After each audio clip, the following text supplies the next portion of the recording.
끝으로 이 노래가 혹시 너에게 방해가 될까봐 나는 조심하는 중이야. 될까봐 나는 조심하는 중이야.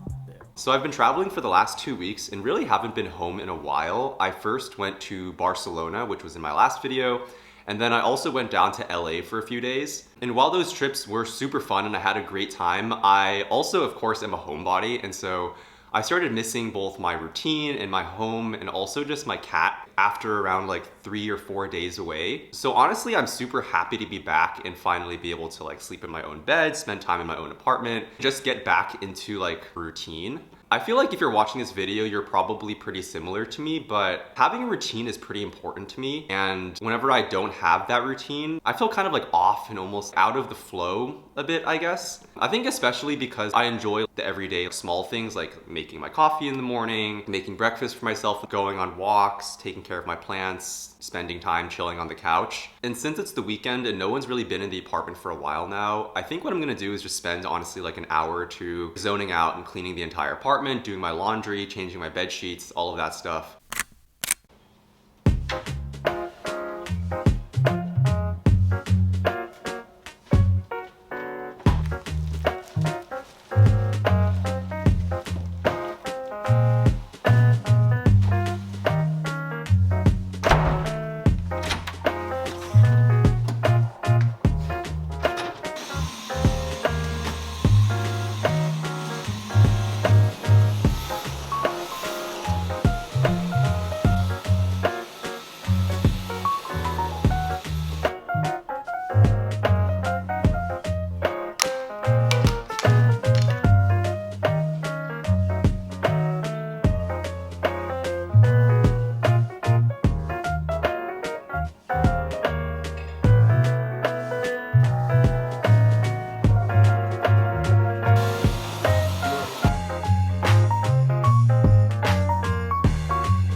Alexa, turn all the lights on.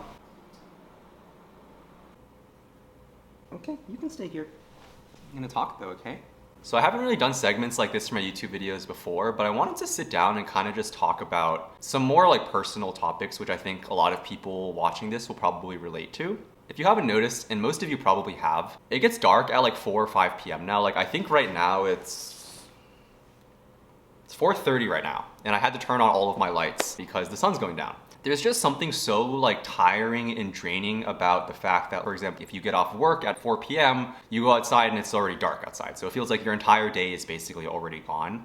And I feel like just contributes to overall a sense of winter sadness or like winter blues, seasonal depression, whatever you want to call it. And I think as a homebody or someone who really likes spending time at home, these things become really apparent to me because I don't like have a ton of activities or friends that I want to like, distract myself with to almost like avoid those mental thoughts. It's kind of just like me sitting here alone with my thoughts sometimes. Seasonal depression, I think, is something that I experience pretty heavily every single year, and I think it's something that a lot of people also go through and struggle with. But I feel like it's not really talked about too often. But essentially, it's kind of the idea that since the days are getting so much shorter, it gets dark so much earlier, it's getting colder outside, and so it's just like less pleasant to be outside in general. And with the new year coming, I feel like there's also this like subconscious stress of like, oh, did I meet all of the goals that I wanted to meet this year? Did I accomplish all the things that I wanted to accomplish?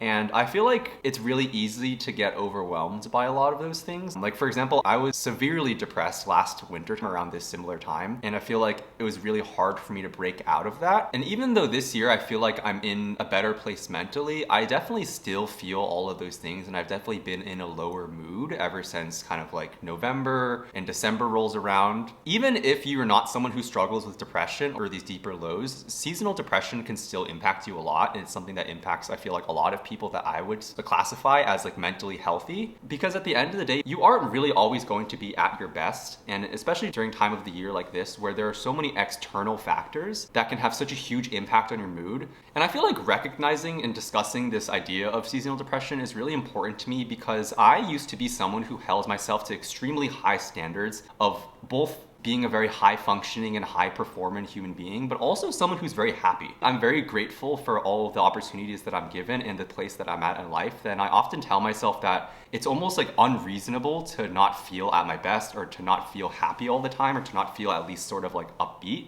I think when you don't recognize those things, and when I didn't recognize those things, it really put a large pressure on myself and sort of pushed me into that mindset of asking myself like, is there something wrong with myself? Why do I feel like this? Is there something happening? I think since I've really changed that narrative in my head, it's been a lot easier for me to mentally cope with seasonal depression, just because I know that a lot of it is really not things that I am doing or not doing, but rather things that I can't control. And so I shouldn't really be too hard on myself. So maybe you kind of relate to that, or maybe you don't. I don't know if this was all just like a bunch of jargon to you guys. Please let me know in the comments down below if you enjoy this type of content about me talking about like more personal sides of myself, like mental health, because I think the whole purpose of launching this YouTube channel was to share a more personal side of myself that I don't necessarily share on TikTok or Instagram. But yeah, you guys let me know. I'm happy to do more of it. I'm happy to do less of it. I just figured I'd kind of give it a shot, and maybe it'll connect with some of you guys.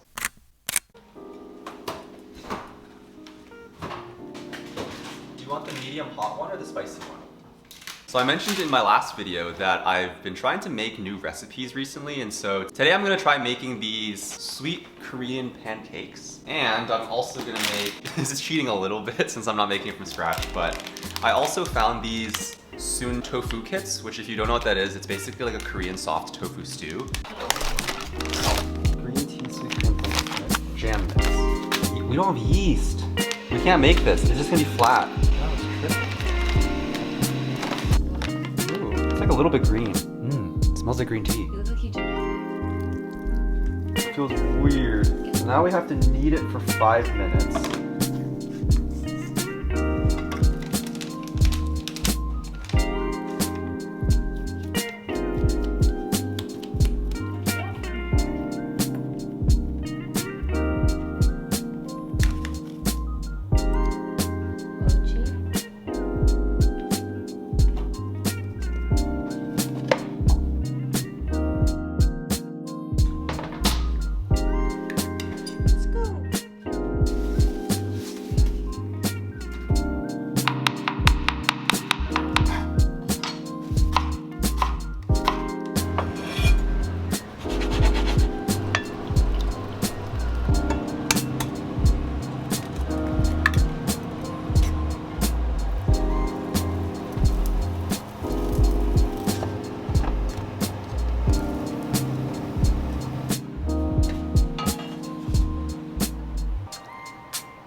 So I've been using this sliding shoe cabinet from IKEA for around a year now, and it's been really great. But one thing I did notice was that because it's me and my roommate and also my girlfriend comes to visit me pretty frequently, we always run out of space. If you can see at the bottom here, the last level isn't really usable. And so I've been meaning to upgrade this for a while just so I can fit more shoes. I got this new sort of like locker from a brand called Mustard Made. I'll be sure to leave a link for it in the description. It's like a super cool locker style cabinet, which I think is gonna fit a lot more of my shoes and then also have a lot more functionality just to serve as like a general entryway station, I guess. If you're interested in this IKEA shoe cabinet, I'll also be sure to leave a link in the description for that, just because this has served me super well and I think it's a really great affordable option if you're looking for shoe storage. But yeah, time to upgrade.